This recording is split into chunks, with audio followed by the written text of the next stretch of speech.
as a Democrat or as a Republican. I'm here as a mom. On Tuesday, Republicans in the U.S. House of Representatives narrowly passed a budget calling for $880 billion in cuts, which would impact Medicaid.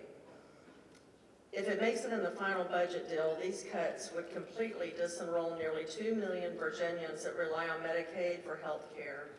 Even a 1% reduction in funding from the federal government for Medicaid expansion would lead to our most vulnerable people, like my son, losing access to health care. My son was 16 when he was diagnosed with multiple sclerosis, primary progressive MS, and he has lesions on his brain and on his brain stem, and he relies on a medication that literally to live, because he has lesions on his brainstem and spine.